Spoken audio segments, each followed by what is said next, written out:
afternoon. I'd like to call to order the regular board meeting of the Vallecitos Water District for Wednesday, September 2nd, 2015. I'd like to have the Pledge of Allegiance to start. John, would you be willing to do that? Ready? Begin. I pledge allegiance to the flag of the United States of America and to the republic for which it stands, one nation under God, indivisible, with liberty and justice for all. Thank you. Have the roll call, Diane? Director Oliver? Here. Director Fernandez? Here. Director Martin? Here. Director Canales? Here. Director Evans? Here. I guess first thing we need to do is adopt the agenda for the regular meeting. Is there a motion? Move to approve. Oh, it's been moved and seconded. Those in favor say aye. Aye. Any opposed? Any abstentions? Passes unanimously. Thank you. And we have an introduction of a new employee by Bridget Anderson of our HR department. Thank you very much. I'd like to introduce Joel Johnson. He joined the district on August 10th as a construction system worker 1. It was due open to a recent promotion. Joel comes to us after 5 years with Southwest Boulder and Stone in Fallbrook. In his free time, he enjoys spending time with family and working around his house. This is Joel. Nice to meet you folks. Hi. Joel, glad to have you on board. I think didn't we just get a new construction? Yes, we did, just 2 weeks Wow. before. Cool. Yes, Hey, Director Martin. Southwest Boulder and Stone, is that the one where they have the Mercedes with the rock It is. planted in the middle of it? Really? The big rock that's on it right now is like, it's a fake boulder, but they did drop like a 3-foot boulder on that rock. I'm a wedding photographer by training. I've done a couple of weddings out there, and that's a must-have picture for the bride and groom to be on Yeah. top of the Mercedes with this huge boulder that just crushed it. Yeah. Is there a reason they did it to begin with? Just for promotion. Hope it was an old Mercedes. Yeah, it was. Yeah, it was an older Mercedes. Okay. Yeah. Wow. Cool. Well, congratulations. Welcome aboard. Don't drop any rocks. Welcome aboard. Thank you. I was just following a bunch of trucks into the lot when I got here. Was that you guys? Yes, it was your escort, yeah. It was? Were you in the red Fiat? That's me. That's you, yeah. Did you see me I come was like, right get out behind my you. way? I will get it. Oh, We they were all trying drive to get so here, right? respectably. Thank you very much. Thank Glad you. to have you aboard. Thank you very Thank you, much. gentlemen, for being here.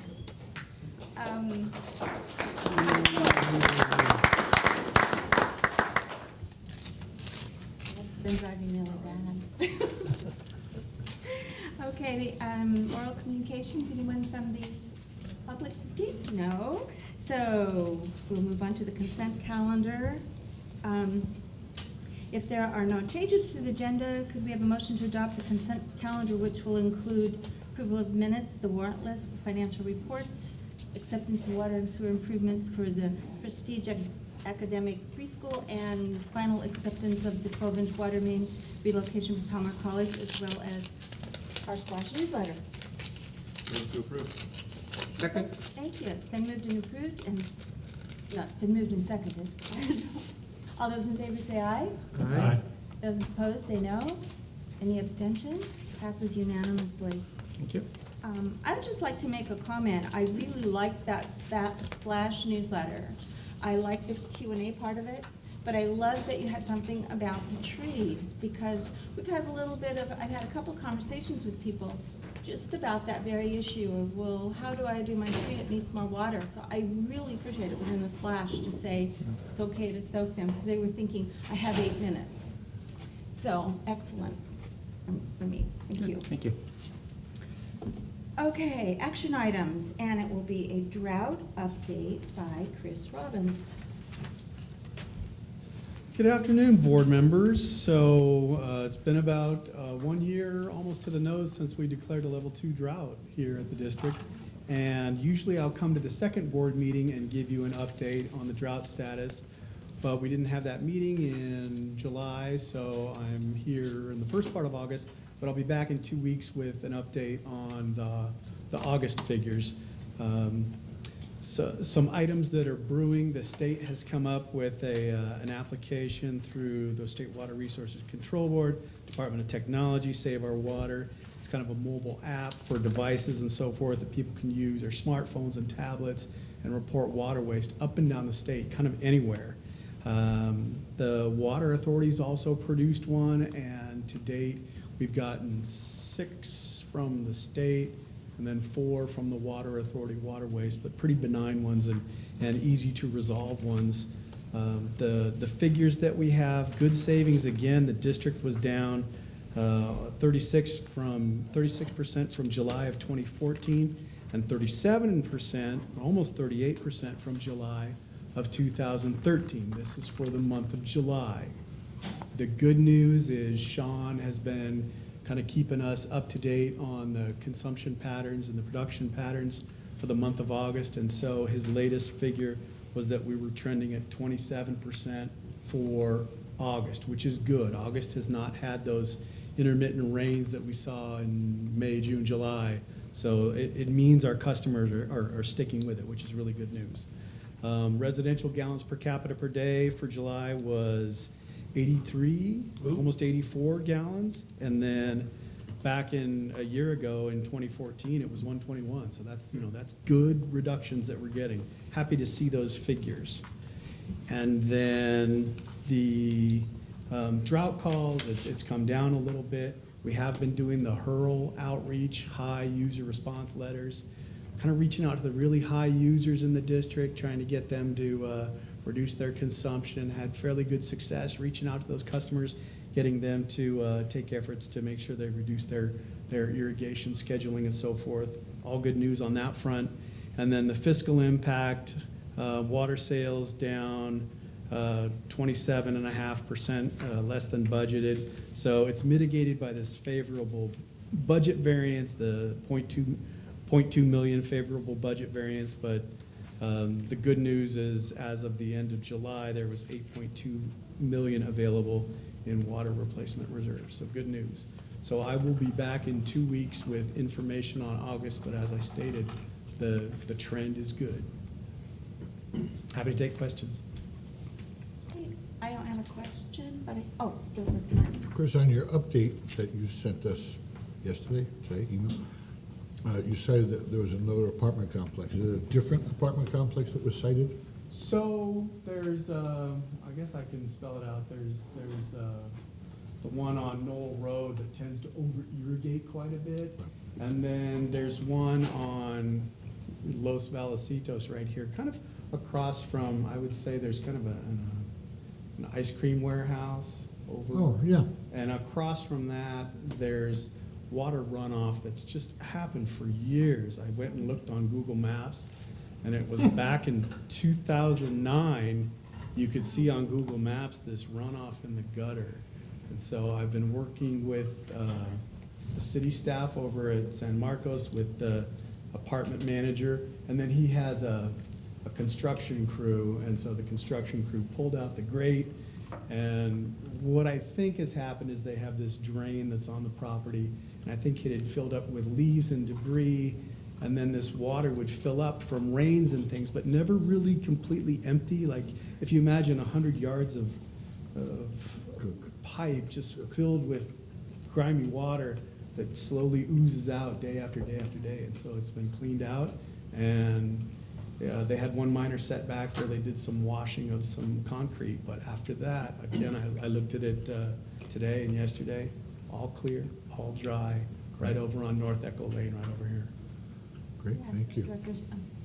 Yeah, Chris, I don't know if this is for you or for Dennis or somebody else, but there was an article in the LA Times the other day regarding the drought and some of the impact of having less wastewater running through the system, causing kind of premature corrosion to the pipes. Have we experienced any of that?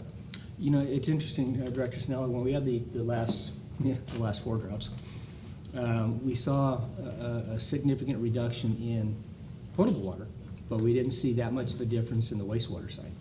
This time, because of the combination of the drought plus the combination of the downturn in the economy, we had so many more empty homes and people not doing as much.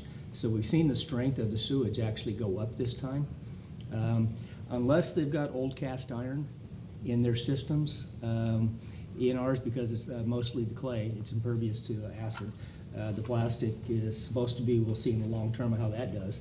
But from our standpoint of the public system, it hasn't caused us any grief yet.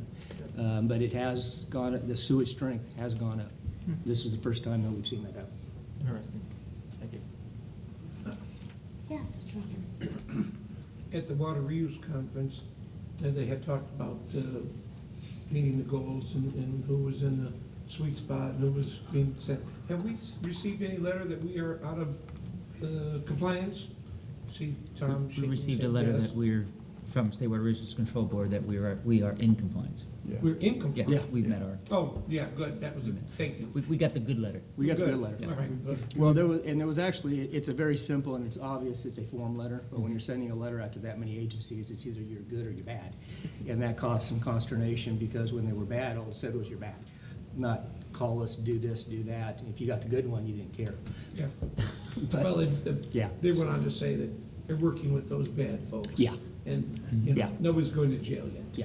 Well, the big thing everybody's got to realize is that from the beginning, it was agreed this would be done as an averaging effect from the time the regulation was put into effect until the end of the 270 days, to the end of the 270 days. Because you've got people like Valley Center that they have stuff going to fruit, they've got to put more water, they don't have any choice. Yeah. But then the next 3 months afterwards, that demand may drop back down to nothing, so they can average it. They did mention it. It was Rainbow, wasn't it, at the county authority that they were saying it's the second month and they got this very stern letter. Yeah. I mean, what happened to the nice attitude? But I Uh-huh. think they were just feeling, Yeah. could have gotten a nicer reminder.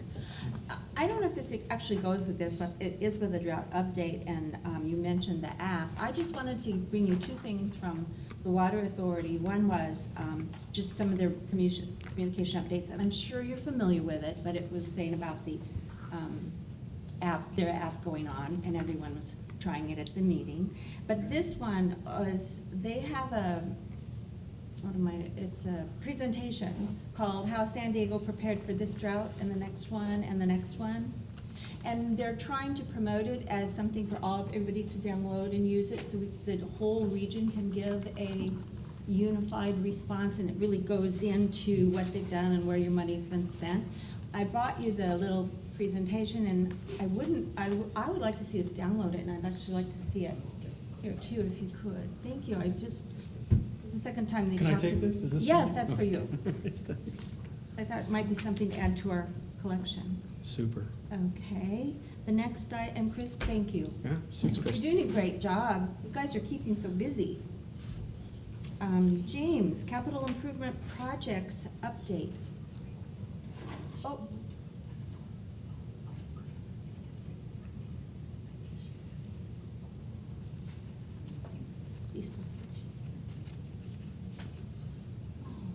Oh, of course. You know what? I will. Should have been under oral communications. It just didn't come in, so if you would accommodate that. Is it Henriette Fast? Please come to the microphone. I've been retired too long to be comfortable in front of a mic. Oh, I'm sorry. We're just a bunch of friendly folks here. We Right. were all kids in school once, and I'm gonna take it as if you're students. There you Good go. job. And we are. That's probably the best way. We still are. I'm sorry to bother you, but for the first time in my life, since I'm getting to be very old, Oh, I analyzed my water bill.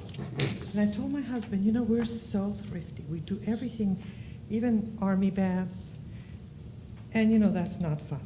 So, the question I had is, for seniors over 70 or whatever, is it possible to adjust the service charges?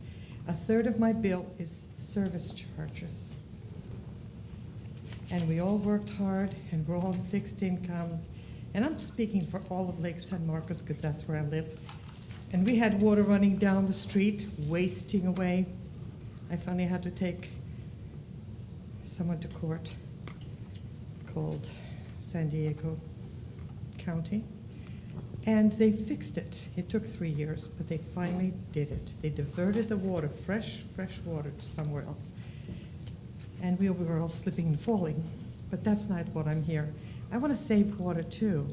And I really don't like the idea of living in a desert where we can't enjoy life.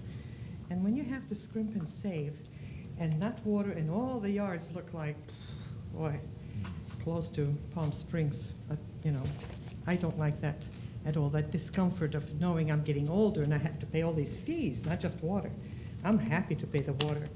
But if there's any way to minimize the charge for sewers when you have only 2 people in a house, sometimes one, $40 is a lot of money for just a sewer charge for 1 or 2 people.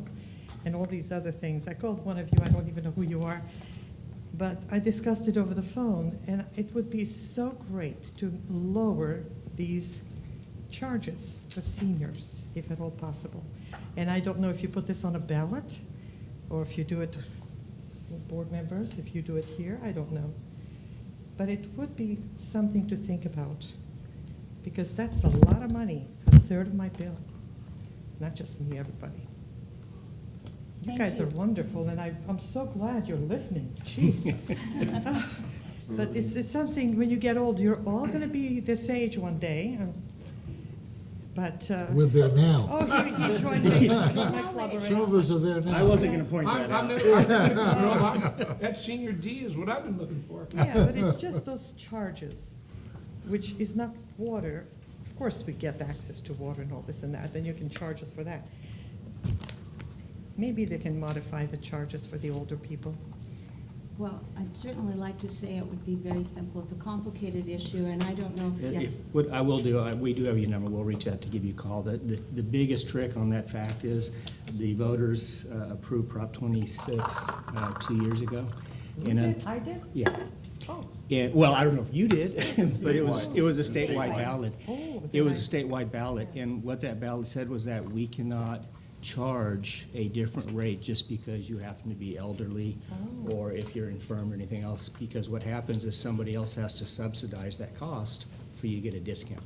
We used to actually have what we called the frugal user, the discount, and it wasn't for elderly people or senior people, it was for people who use only a certain amount of water. But what happened was we can no longer do that. So 2 years ago, we had to change our rates. What we did do was take the first 5 units of water and everything else, and we sell them at the cost that we get it for. We don't do any additional markup on it. That's how we tried to accommodate it, but it's actually against the law for us to give a discount based upon a senior discount. Can you imagine, so many live on welfare without a job? Well, I People think it don't might have been even one of care about those, going to work. I think it might have been one of those unintended consequences when they voted for it, Yeah. but that's what the letter of the laws come out. But we'll reach out to you and we'll talk to you about it, and That'd be we'll give you, interesting. yeah. And also desalination. Mhm. That ocean is dying to give us water. Yeah, we're buying it. We just take the salt out. and Yeah, we're sell buying it. Yeah. Even if we have to pay a little more at first, you know. But that We'll ocean is we'll give you, right down we'll give the you a call and street. we'll talk about the rates for I'd you. love to see something happen. Thank you so You much betcha. for listening. And I've been babysitting. I look like crap. No, thank you. You know what, You guys thank, are, I'm glad I met who runs our water district. well, Thank thank you you for for coming. taking I'm glad the you time came. and Come coming. again. We Come appreciate again. it. I hope not. Thank you very much. Thank you. Have a nice day. All right, thank you, and thank you, James. So we'll move on to item 2.2. Thank you, Madam Chair, members of the board. You may recall from about a year ago, we give a kind of a quarterly update or a year-end update of our capital facilities and our capital projects. And a lot of it's usually the same information. So today I want to take the opportunity to actually show you what the staff has been working on. And really, instead of going over project by project, kind of show you how we've put this all on the website. And it's updated quarterly. And so this way, anytime, whether it's a member of the public or the board wants to see what's going on with a particular project, those updates will be there. So as you can see from your monitors, you're on the district websites. If you go just to departments, to engineering, you basically get this nice little engineering screen, which we're very proud of, and capital facilities, and then right there in capital facilities, it says active capital improvement projects. When you click on that, get a nice map. You can enlarge it. And here you have pin drops, and you have the name of the project and the pin drop, and if you just want a little bit of information, you can click on it, and it gives you a little bit of information on what that project is. So each project, this is about the approximate location of different projects, the pump station, Rock Springs projects, you can see what that information is right from there. If you acquired maybe a little bit more in-depth information, you wanted to know some of the financial information, what's going on with the project, the struggles or the updates of it, you can actually click on the link. And from the link there, you get the quarterly update. So from there, you get the description, you get the quarterly update, you get the change orders, which in this case, we had negative $92. So. That's the only link that works. Yeah, yeah, exactly. Only the good ones. Only the good ones. You're not silly, are you? Where's that valve from last year? General Manager Lamb is just giving away all my trade secrets. You get the schedule and of course any outstanding items. On the finance side here, because it's a construction project, you get what the contractor said he was gonna bill compared to what the actual is. You see the contract amount, you see a total change order to the new contract. So basically, you could do this with any project, and I'm not gonna go over all of them, but if you went over, that's one in construction, here's one that's just started now, and this report's from the fourth quarter of last fiscal year. This will be updated every quarter. You'll have a first, second, third, and then a fourth, and the intention of staff is just to bring the fourth quarter with the year-end financials to the board, so just once a year, and kind of just go through and, of course, answer any specific questions that the board may have. So a job like Murph Solids Force Main, which is now in construction, but at the end of the last fiscal year, it was just getting out to bid and starting. So here you have the same type of information, but the change orders are any amendments to our design consultant. You have the schedule, you have any outstanding items, and the financials that you see here are for the consultant, not for the contractor. So with that, you can kind of see the general here of the whole project, where it lays in. If you have any questions from the public, you can refer them to obviously the website or refer them to staff if they need. And the financials that we provided in the board packet itself is basically 2 sheets. It's basically the summary of all the projects. So really what to point out here is the total contract amount that staff worked on for last fiscal year was about $4.7 million with contracts. You can see what the contractors said they were going to bill out for the fiscal year, about 3.6. You see the actual, which is about 3.4, which is actually very close. Usually the contractors are very aggressive. They want to bill out a lot more money, and projects take longer than they think. You can see we've written 15 change orders for around $37,000, and the total change order percentage is less than 1% and then the new contract price.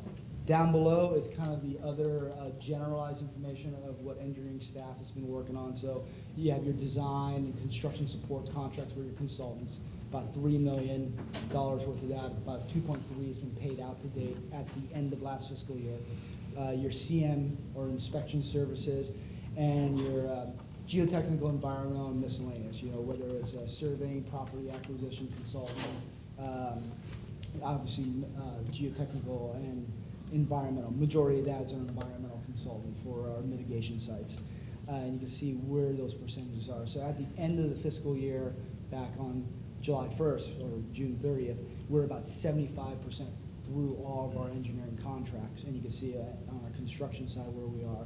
So this will be updated quarterly. The year-end stuff will be just provided to you at the end of the year, at the end of the fiscal year.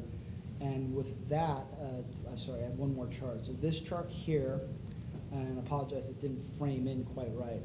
But basically, we have our monthly going out.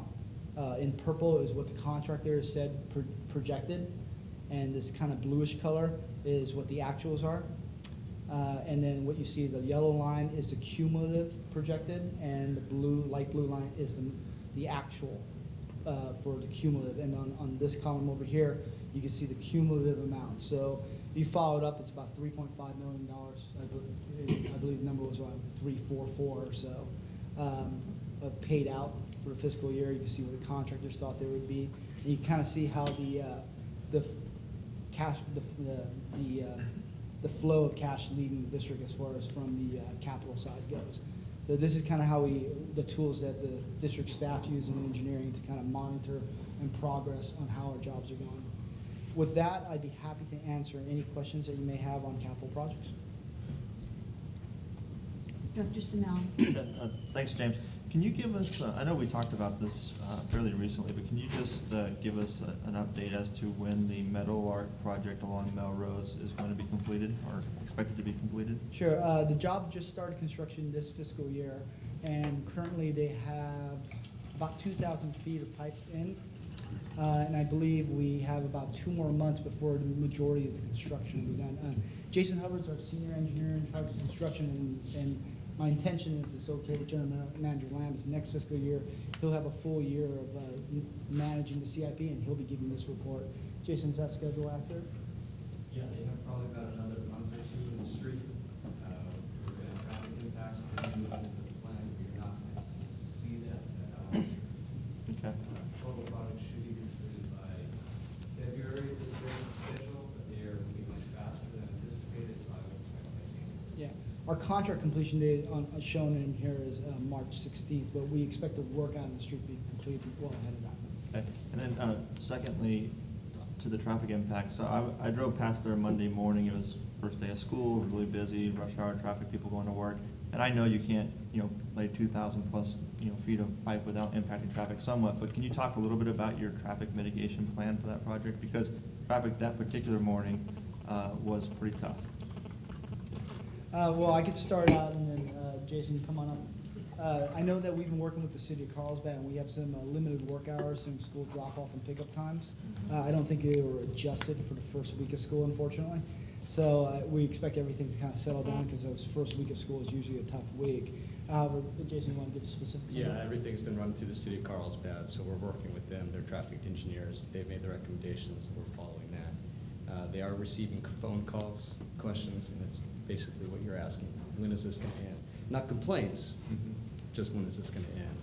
And you may notice, going forward, you're gonna see their equipment in the fast lane now parked overnight, and that's been approved by the city.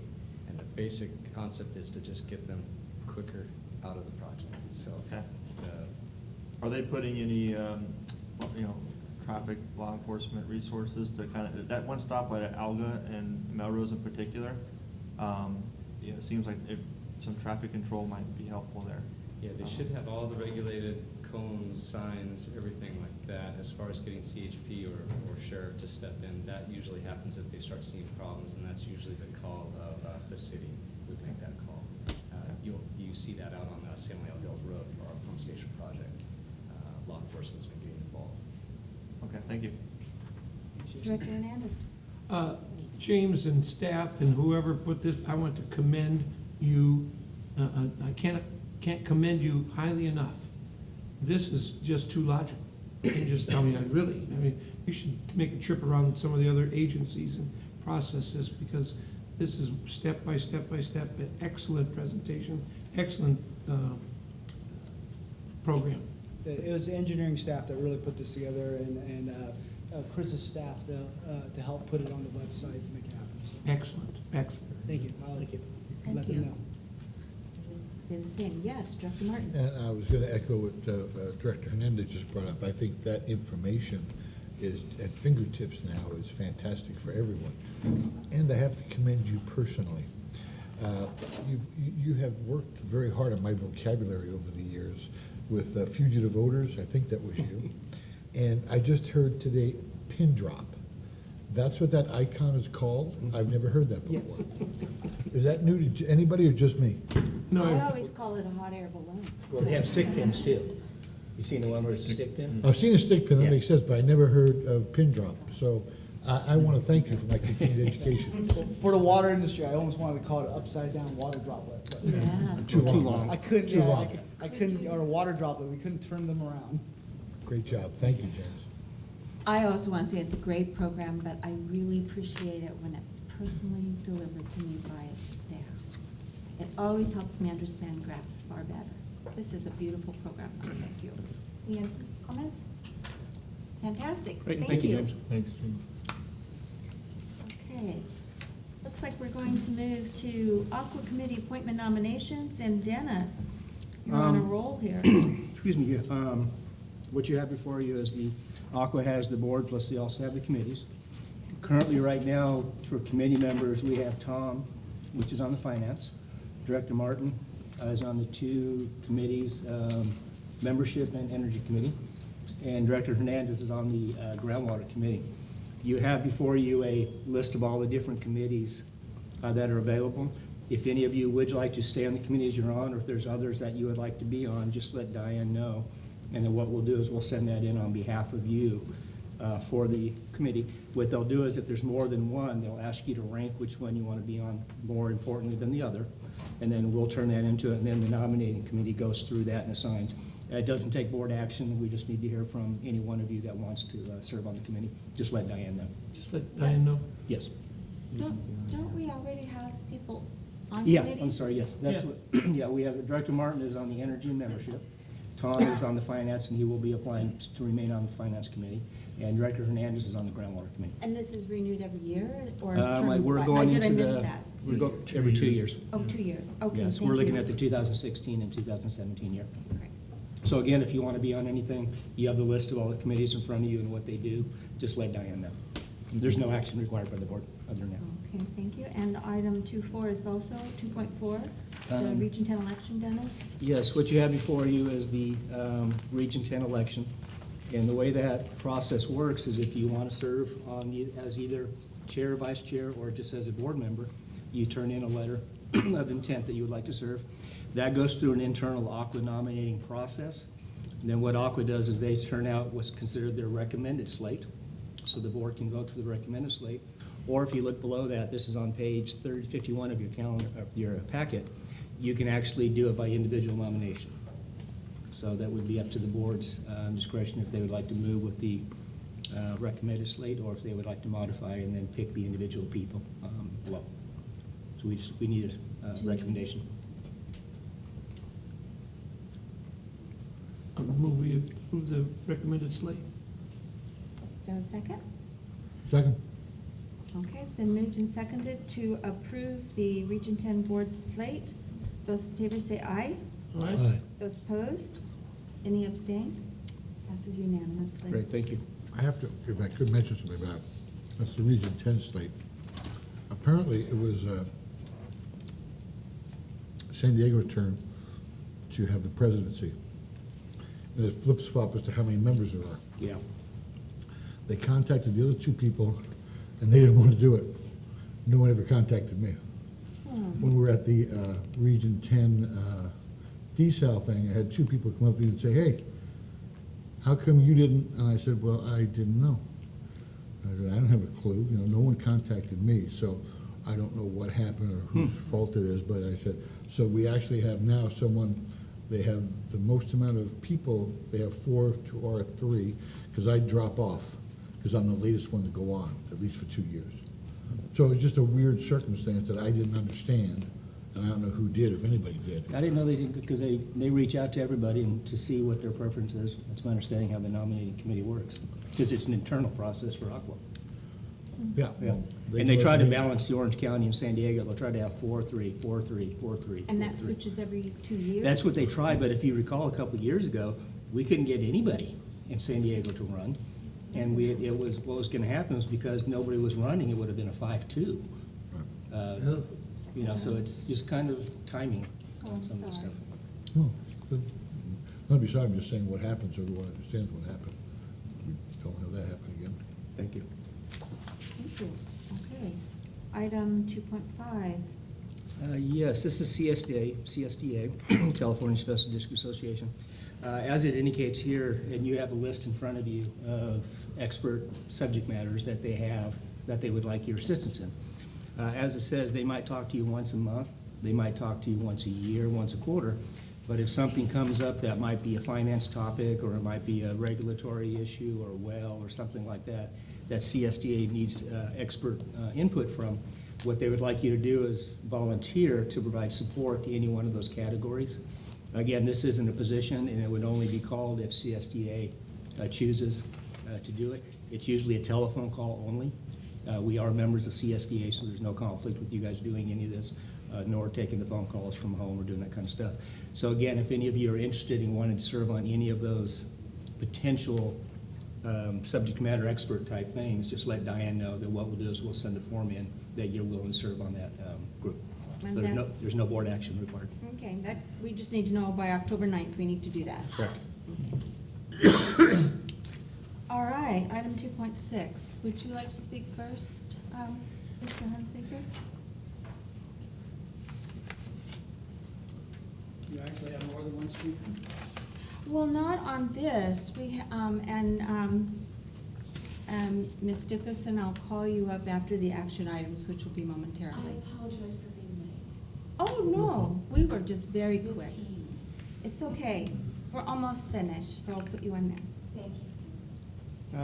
My interest is mostly that I had gotten a report that the state is eliminating some of LAFCO's power with regard to annexation and formation of some special districts.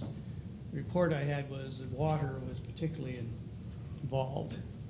And the problem there is if local control is relieved, then we could have big projects which are multi-district be split up or approved when LAFCO and the local control agencies would not approve them. So if we're going to have someone there, or we're going to be considering anyone for LAFCO, I think this issue should be addressed. And if I've got some false reports or whatever, and some fears, then I would appreciate the information. But I was told that our local LAFCO agency did file a letter with the state. Thank you. Thank you, Michael. Did you want to say something? Yeah, I'll actually Nick? start off because it's part of this conversation. What happened was we did, and the board did receive a copy of the letter of opposition I sent to the state. What happened under these emergency regulations for the drought, excuse me. I think Director Martin had commented a while back, you know, don't let any good crisis go to waste. And the state, the Governor Brown is using that to the full extent right now. What he did was he didn't take away LAFCO powers. What he did was provide the State Water Resources Control Board emergency authority that if you had a small water district that was in a remote area that was running out of water, out of funds because of the drought and that, what they did was they gave the state board the authority to consolidate that water district with another water district as an emergency action to give them water, and then let them move forward that way instead of going through LAFCO. That was the action that took place.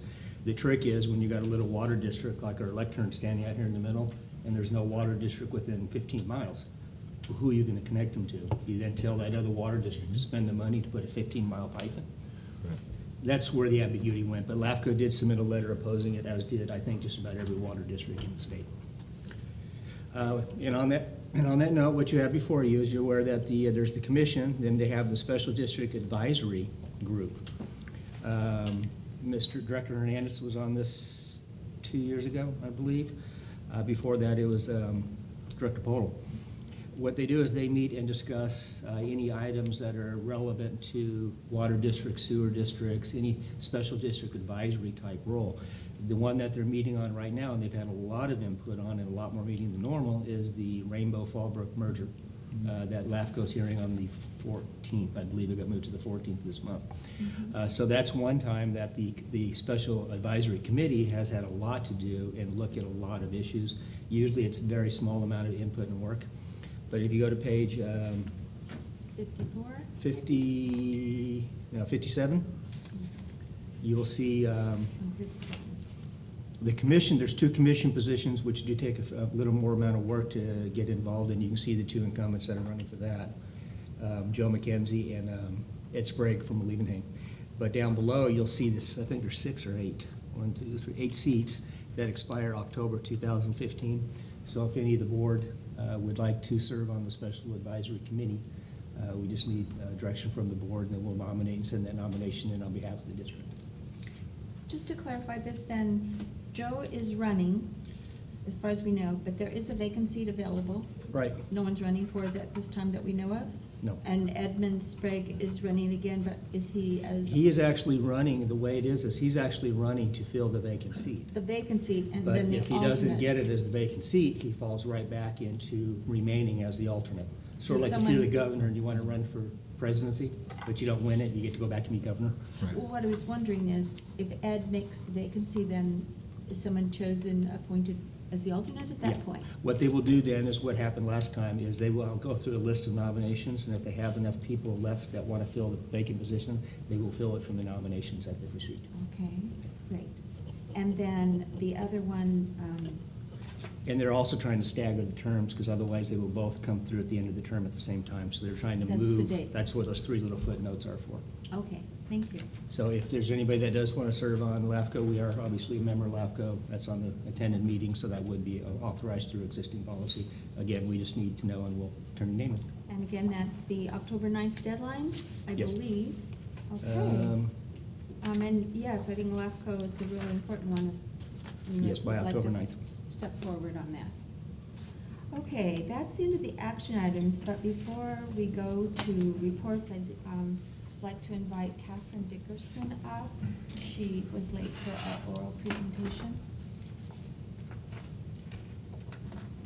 Thank you. I'm here from Solana Beach, and I really appreciate your letting me speak. I want to thank, I'm so sorry I missed the first half of the meeting because it's half of the reason why I came, but also to share some thoughts with you. First of all, I want to thank you for all that you and all the member agencies of the San Diego County Water Authority have done to diversify our water sources so that even in the 4th year of a drought, we have enough water. And no shortage of water supply. It's amazing, and it really took independence and vision to build the largest desal plant in the Western Hemisphere and to be one of the pioneers in reclaiming water. I'm so glad I live in San Diego. But today I'm here to ask you to do more. The governor doesn't care about this. I've been to a number of water board meetings. I came here from Helix today. And everybody says their hands are tied. We're talking to him. He doesn't listen. You know, his advisors, blah, blah, blah. But you know who doesn't know? Your ratepayers. All the work that you've done to create this fabulous, this assorted supply of water, to take good care of us. You asked us for money. We said yes. You put it to good use. But when I go on your websites and I check them all out, all I hear is conserve. Every drop counts. Shower with a bucket. Water your plants with ice cubes, used ice cubes. There's nothing about the great work that you've done. Now the San Diego, I'm not even looking at this, the San Diego County Water Authority finally changed their website, and instead of saying something like every drop counts, if I hear that again, I'm gonna scream. They said the governor has mandated cuts. Now that's a little more honest. So what I want to ask you guys is to seriously think about standing up for you, standing up for the work you've done, standing up for our property rights, and putting on your website the information about the sources of water that San Diego has. The fact that we have them, and the fact that the governor won't let us use them. The fact that we're paying for them, you're putting them in a reservoir, and if El Nino comes, they may go to the ocean. I know that there are a lot of people who care more in California who care more about fish than people. But there are more of us who care about people than have a voice, because people don't know. So I'm going to ask you seriously to seriously consider looking at your website, looking at your all of your outreach, and include some really important facts. And as one example, I've been talking about this to people since my husband discovered it deep in the board minutes of one of the water boards, that San Diego has enough water. Just yesterday, late last week, I was mentioning it to someone who I hadn't met before, and she goes, "That can't be true. Why isn't everybody up in arms?" Why indeed? Because they don't know. Please, get the word out. I'm doing the best I can, but I'm just an old lady who loves to garden. I would love to help you, to help us. Thank you.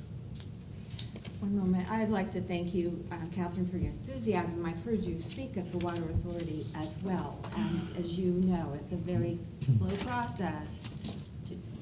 At what point do you step up and challenge it totally? It's getting very late. The governor wants these restrictions permanent. Catherine, thank you so much for coming here tonight. I haven't heard you speak, and I was really moved by what you had to say, and you stole the words right out of my mouth, and I've vented more than once, I think, up here with my frustrations with what's going on with the governor in the state of California as it pertains to the drought and everything else that we're experiencing right now. I do want to tell you from Vallecitos' point of view, we have contracted recently with a professional public relations firm that is putting together a comprehensive outreach package for us as we speak, and that will be rolled out hopefully later this year. And it will include a lot of the positive things that are taking place as it pertains to supply versus just conservation. Thank you, because every time you focus on conservation over everything, you're just helping the governor ruin our lives, or reduce our quality of life. Thank you very much. Thank you. Thank you. Great. Okay, on to reports. John, Real Dennis. quick, I'll go through mine. Nicaragua was fun, Napa was fun, and Cabo was fun. Let me put Is it that way. nice to be back? Okay, yeah. Did you want to elaborate on any details? Well, I spent 6 days on an island in Lake Nicaragua, you know, that's not too bad. Cabo was fun, and you can never go wrong in Napa. So it was a great vacation, thank you. Along the lines of what you saw from James, what we'll be doing, and you'll get a draft of this probably by the end of next week. And this is some of the stuff that Director Snella brought up when we first got on the board, plus the other thing that what used to be in the board packet was important to the old board. What's in the board packet now is what's more important to the current board and what you want to see. Sort of like some of the stuff on the Capitol. Instead of standing here talking to you, you guys can go look at it, we can direct you to it, and it's very relevant. You're getting a lot more of the metrics, and we'll do the monthly report on phone calls, what type they are, and that gives you a good idea of how many phone calls we actually take here. The other part that Ed's pulled together, and again, we're gonna put it on the web, maybe do a quarterly update, maybe not, depending on what you guys think, but it's all the other metrics of how many miles of pipe we clean, how many valves we turn, how much we do, boom, boom, boom, boom, boom. So you can see the work that's actually taking place. So that should roll out pretty quick within the next month or so. We've got a good draft, but not quite yet. Another thing, if you get a chance, depending on what time we get out of here, take a right, go into the engineering department. You'll notice there's no more any maps, no longer any maps. We got rid of our maps. Maps that you've seen for how many years, Jim? And maps I took care of, the maps I took care of 32 years ago. So we've gone away from all that. It's all now a big digital. It's about the size of that presentation over there, so all the maps are now digital. All the as-built, account information, everything. So if you come in and you want to look at a piece of property, now we just pull it up, you click on the account, you click on the map, you can actually annotate it right on the map with pens, write notes, and then if they want it, you just put their email in and send it to them. So if they want the as-built, you just print them right from there or you send them to them. So if you do get a chance, go over there, Paul and the other GIS guys, or James can take you over there, but this is something when you're talking about, okay, what do we need in different departments to get it into the 23rd century? This was one of the things that they did do in there. Do you mind, I had just, what do we do when we have the big outage? We still have hard copy We as well. still have our maps? Absolutely. Okay, and you will still Absolutely. know how to read them? Still know how to read them. Yeah, we're always going to keep a hard copy. Okay. But for the convenience of the public coming in, it's a lot easier. All right, Director Hernandez. No, sorry, Director Martin. We would like. Kind of did, no, not really. What do we do with the quadruplicates old maps? Oh, the old ones? They'll just be phased out. But where do they go? Oh, they get recycled. It's just paper. You want them? I'd like to buy one. I'll buy from the district, buy one of the old maps from an old, I mean, that's. You mean the real big ones, the color Yeah. ones of all that? Oh, Sure. we'll give you that. They just fade out. Well, firstly, they do fade out, literally fade out, but they phase out so rapidly because of all the new improvements. No, if you want one of the old ones, I'm sure James has got a stack of them. Be more than They're happy. cool. Yeah, be more than happy to give them to you. Cool decorating item. Yeah, but if you do get a chance Watch when the you History leave, Channel. go over there or just talk to one of the GIS guys, we'll have them walk you through, show you what the screen does. Thank you. Chris already reported, like I said, we're checking on a weekly basis. We're at about 27% overall. We're still at 33. That goes to the issue on conservation. But yeah, there's a story that needs to get out there as well. You're correct about that. And other than that, we're at that time of the year. You can see the board agenda has been a lot smaller. Once we get through budget, it seems like we have a 2 or 3 month period where everything gets caught up, and then we start again. So that's all I have. Be happy to answer any questions. All right, legal counsel, please. Yes, thank you.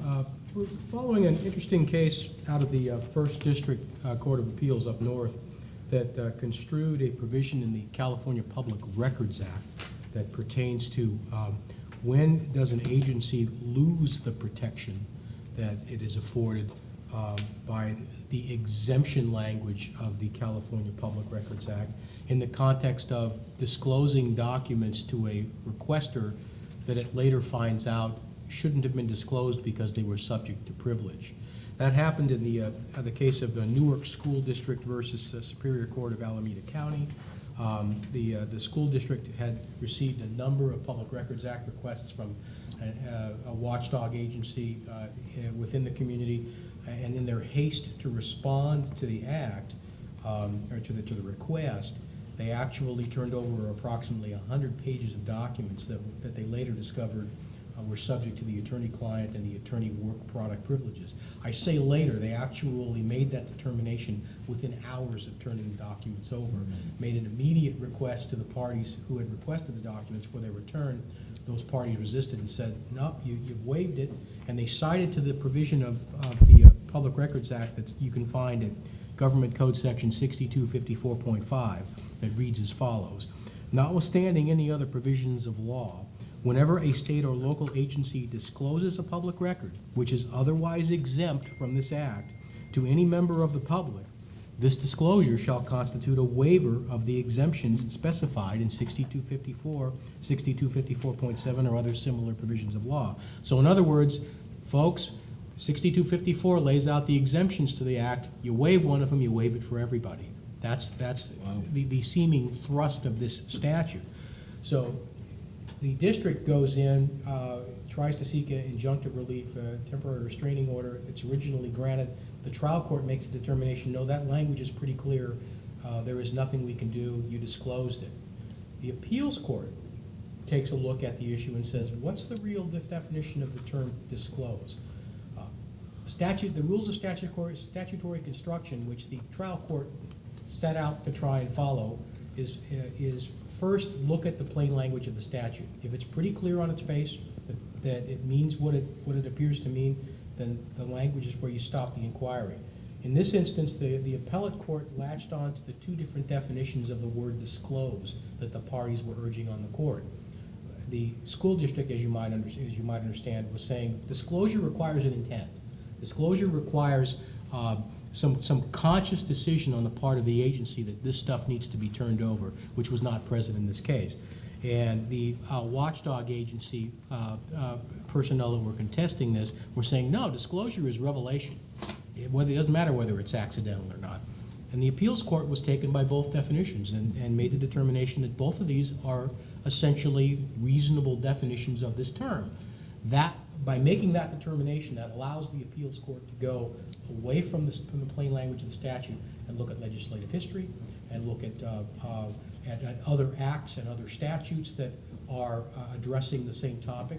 And what the First District Court of Appeals did was go to the statutes that are in the Evidence Code of California that deal with, in particular, privileges like the attorney-client privilege, and found that in examining those statutes, that the courts have almost universally interpreted the statutes, the cases arising under the privilege statutes as an inadvertent disclosure of an otherwise privileged document or privileged information does not destroy the privilege. And so in order to harmonize the California Public Records Act with the Evidence Code, the appeals court found in favor of the district and said, look, inadvertent disclosure is not, it does not qualify under the statute for waiver. It's an excellent protection that the First District upheld for an agency like the district. It may be subject to further adjustment only because there was a case that arose in the Second District Court of Appeals last winter, Second District being Los Angeles primarily, that came to the absolute opposite result. That case is on appeal to the State Supreme Court right now, and what the State Supreme Court did by way of signaling how it's going to come out on this issue is it ordered that case that arose out of the Second District to be depublished, which means that it can't be cited as precedent going forward. That, other things being equal, is probably an indicator that the State Supreme Court's leaning in the direction of how the First District came out in the Newark case. But we'll be following it, and if it changes, we'll be reporting back to you at a later time. And I'm happy to answer any questions on that case, and if anybody would like a copy, it's a 24-page opinion. It's riveting reading. Thank you for that opportunity. My pleasure, sir. Thank you, very interesting. The next is the San Diego County Water Authority, and we've actually touched on several things that happened, but I thought two things of interest. One, that Laird, who is, help me. Secretary of Water Resources. Secretary of Water Resources was there, and he was speaking about the Delta Bay fix, which of course, you know, they split the environmental portion from the tunnel portion, and it was a very nice presentation, but the bottom line was, it basically didn't say anything except it's the pre-discussion, and it's a long dialogue. So there were some pointed requests trying to say, how can you be charging us and asking us to conserve when we've already spent money and we've conserved, but they were all avoided. There were a lot of specific questions or information to him regarding the fact that, you know, who's paying for this? And the most concrete thing we got from him was, we do not expect you to accept anything if you don't know all the financial details. Now, that doesn't mean they won't present it to us, but they don't expect us to. So he's very good, don't you think? But like you said, he didn't say anything. But he didn't say anything new, except that they feel they've helped, they're moving forward because they're no longer going for 50 years maintenance on the habitat, and because they separated them. But it's just an amazingly complex issue, and I really think that by the time we figure it out, the climate change and people in general will have pushed it in another direction. Very, very complicated. And then I also just wanted to hand out the general manager's news and notes. I thought you might have fun reading it. And there is a Water Authority Symposium on October 15th that's coming up at the University of San Diego Joan Kroc Institute for Peace and Justice. And that's called Charting a Sustainable Water Future. So I don't know if you were familiar with it, but that came out. And then there's a little bit about what else is happening. And one other amusing thing, oh, and all the MWD tours are on the last page. And I thought you might get a kick out of that. Supervisor Roberts went up to the Metropolitan meetings to shadow this last month. And he, do you need that? And he, you got one? You do. Got one. Okay. And he had a great time, except there was a whole bunch of them that got E. coli from food. 40. 40 of them, wasn't it? So he said it was very. It was almost a good. And then he came home and almost got a a good couple of his change. kids picked it up from him. So you never know what to get, what's going to happen at Metropolitan. Most of it. 40 journeys in a boat, it's a good start. I did want to compliment prior boards and staff when they put together, it's the Integrated Water Management Program, isn't that with the Waima thing? That it was, that they'd set this plan up if someone needed more water to modify their water supply during the process, and Waima needs more water, and all the managers got together and agreed to do it, and I was just impressed with how, something that was established in 94, was it, or 90? Initially in the late 90s, early 90s, and we modified it about 4 years ago, 5 years ago. It was just very interesting to see something that they guessed at, and then it actually worked and went very, very smoothly. Much appreciation for that.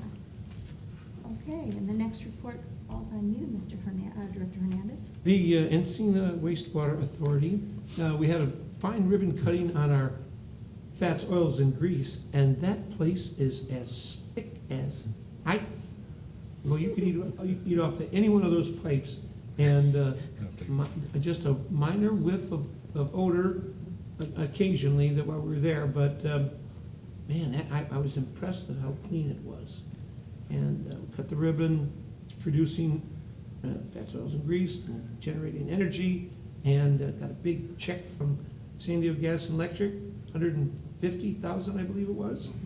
So the system is working, and we're trying to increase our internal energy so that we can actually wane off completely.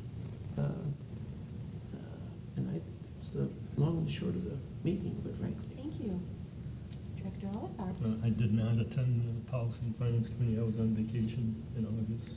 And how was your It vacation? was very good. I was on my place on Lake Ontario back east, so it's plenty of water in the Great Lakes in contrast to yours. But anyway, I think Tom attended in my place, so if there's anything you wanted to add. No, just that we talked about the tactical plan at kind of goes along with the strategic plan and the business plan, and that was presented at the board meeting as well.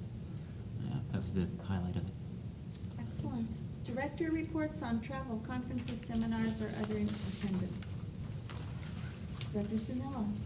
Yeah, I attended two not conferences, but meetings since we last met. The first one was San Diego North EDC. There was a presentation by Cal State San Marcos, kind of more surrounded, it's their anniversary year, I think. I forget what year, it was 25 or something like that. So the presentation on that. And then there's, the big presentation though was from the developer who's building that new shopping center there in Carlsbad. It's, that lagoon is the Agua.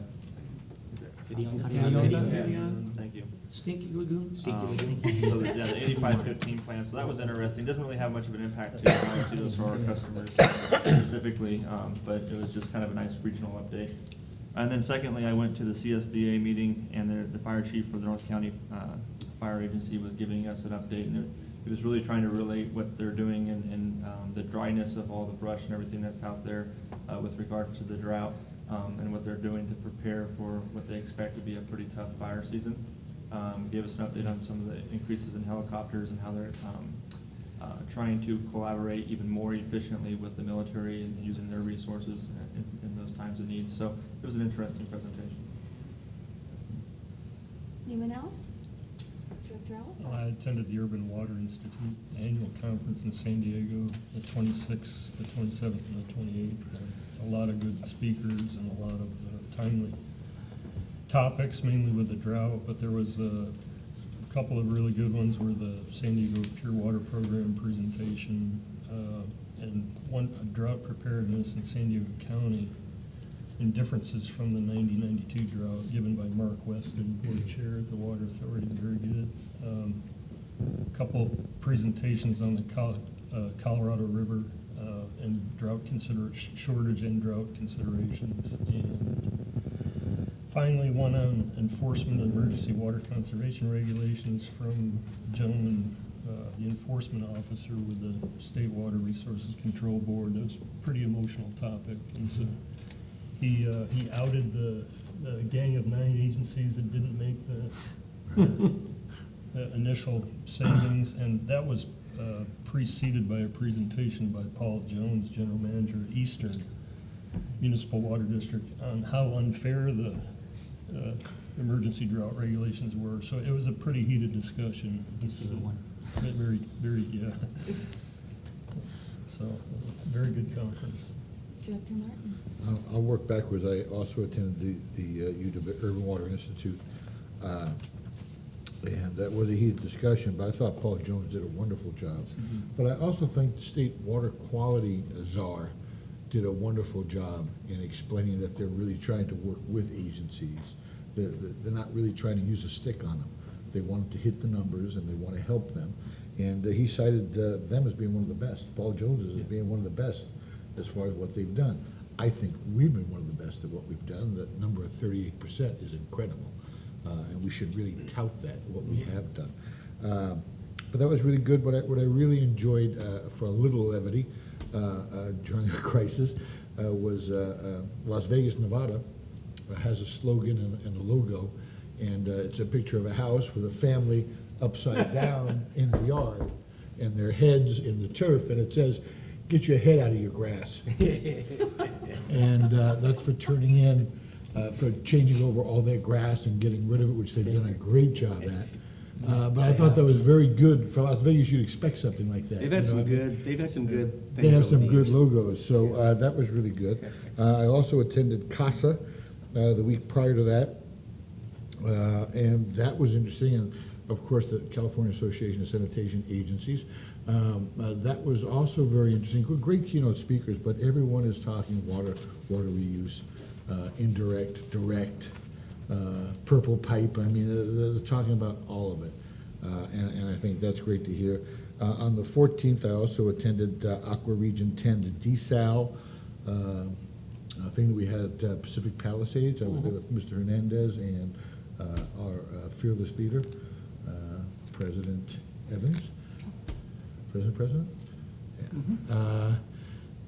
And that was interesting just to go over more detail. I was really hoping we were going to get a tour of the plant, but obviously they're keeping that very close because they are working on it. Yeah. But it's exciting to see that is going to open in November. I also previously reported on by Director Sinella, did the SDNEDC, the SNEDIC, San Diego North County EDC, which was very interesting as well. The Agua, and I'll say it wrong too, Hacienda Lagoon thing was very interesting because I've heard about it and I've seen TV ads from a developer. Yeah. You know they're spending a lot of money when you see TV ads that hit the entire county. But it was interesting in their presentation, as with developers it always is. And all of that went to the quarterly, and North County Fire Chief was the one that spoke, and he was excellent at really explaining the drought and how that impacts all of California. And what I found, which I didn't really know, is that at that time, 2 weeks ago, there were over 224 active fires in California, over 400 on the western, just amazing amount of fires. And that we actually at this time have 40 of our units from San Diego County up there helping them out, because our season comes in another month or two, which is when we usually have it. But up there they have storms that create, and I never realized this either, lightning. A lot of dry lightning, yeah. A lot of dry lightning. Where in Southern California we have a lot of arsonists. In Northern California they have a lot of dry lightning. So at least that's shared pretty equally. When I came out of Napa, I was actually following the Escondido fire trucks. Really? Through the fire, through the Lake Berryessa fire. Yeah. Yeah, so the Escondido was actually up there fighting the Napa fire. Yeah, so very, very, very interesting and very informative, more so than I would have thought. So that's great. Thank you. Great report. Ma'am? Yes, George. And I too attended, and just to add on, what is amazing to me, and this is such a magnificent time to be in this water profession, and I mentioned this before, I'm sure, when I first got on the board, the first seminar I went to, indirect and direct potable, was like the last 15 minutes of the last day. And it's, 20 years in the future, and yet, well, now it's right there, and the whole darn thing is, and I suspect, and I know it's being done in Orange County right now, but I think in our local neighborhood, you're gonna learn to love what's coming. So, Colorado River, that same thing, a great presentation, and how everybody's got their straw in it, and actually there's too many straws for what's in the river. So there's a lot of concern and discussion as to allocation and first in, first use, all of that. So it was very, very informative. Well, I attended the DSAL and the CASA as well, and rather than repeat what you gentlemen have already said so well, I would like to say in response to what you just said, Director Hernandez, is I find this a very challenging but exciting time, and I think it's interesting and a great opportunity for all of us to be at a point where water is really an issue that we have a lot to change. We have a lot of unexpected consequences that we need to deal with and figure out, not only just for the moment, not just this emergency moment, but to have the opportunity to truly look at water regionally and statewide and globally and fight for what is ours and what we should use, but also to keep our the thinking appropriate to where you live as well. It's just a very interesting time, and it can be both very intimidating but also very exciting, and I feel very hopeful about it, even though it's tough right now. So I appreciate this board and all you do to go to all the meetings and stay connected and attended, and I appreciate administration and staff as well, and we'll see if we can make a difference. And on that, other business is the WEF San Joaquin River Restoration Tour, November 5th and 6th. That will be from Fresno. And you need to know by soon, I would guess, or is it coming up the plan? Yes. Oh, that's all right. I had it in front of me and I buried it with my other papers. We're good. I know you'll notify us. Okay, any director's comments or future agenda items? Oh, I Quick one. hold on here. No, All right. Just a quick one. I want to congratulate Dennis once again on, we have 3 water symposiums coming up. And I was very thankful. I was in Tom's office the other day, so he signed me up for all 3. So I didn't have to break my computer at home trying to do it. He broke his instead. He signed me up for all 3. I would recommend, and I gave this quite a bit of thought, the 2-hour symposium at the university. It's some of our money, but most definitely our staff's blood, sweat, and tears for some time that's putting this on. And I would recommend that we put that down as it's not something I would normally attend as a member of the public. Member of the water board, I would. So therefore, I'd like to put it down as a possibility to be paid per diem for going to it, because it is our event and our function, and we should watch where our money's being spent and where all of Dennis's hard work and time has been, as well as other staff, I understand. Okay, I'll add it to the agenda for next. Okay. That's all I have. Director Canella. Yep, I was contacted by a couple members of the San Marcos Arts Council recently. I think they tracked me down on social media, and they they were asking me about us possibly supporting an effort that they're thinking about doing regarding painting some murals around the city, kind of focused on water themes and conservation. And they wanted to send me kind of like an agreement and everything. I kind of hit the brakes and said, you know what, the best way to approach this would be, why don't you guys just come to the whole board, make a presentation, because I explained to them I don't have the authority to really deny them or approve them single-handedly. So I don't know if we needed a formal agenda item or not, but they said that they were open to come talk to us and kind of present what their ideas are. And Well, there's 2 ways we can go about it. If it's something that the board does want to have the authority and the ability to actually take action on, then we need to have it as an agendized item. If they just come in and speak, we can't do it. So what they need to do is just send Diane or myself a request to speak to the board on behalf of whatever. And then I'll agendize it, then they can do a presentation, and then the board can decide if they want to. I know, so I would like to agendize it, because at the end of their presentation, I think they're gonna ask for some money to help Sounds pay like for it. paint and supply stuff and stuff like that. So, I figure if we're moved, to, at least we can make that decision, or we can at least say no and, thank them for the time, so. So put that on the agenda. Was there anything else? Yeah, and then, again, I don't know if this needs to be a full-blown agenda item, but I'd like to get a master plan timeline from staff, if you can either email that to me. We'll send it. Okay, thank you. Okay, and Director Hernandez. Would you also send that to me as well, that master plan timeline? And I would like to see on next month's agenda, the South Lakes renewal lease. Whatever the heck we got it, it's a lease. It's coming up, it's coming up. I'd like to put that on the agenda so we can talk about it. And I would also like to put on an upcoming agenda within the next 60 days to take a look at our annexation policy for sewer and water, if you will. Obviously, I've been contacted by a number of folks who think policy is quite old and needs to be reviewed to what's going on in today's world. So if we could get that brought for us to look at. And Director Martin. I would just send the timeline to all of us, probably, because I'd like to know Sure. as well. And referred to Director Sinella's is, also I would check the city ordinance. That's been a bone of contention.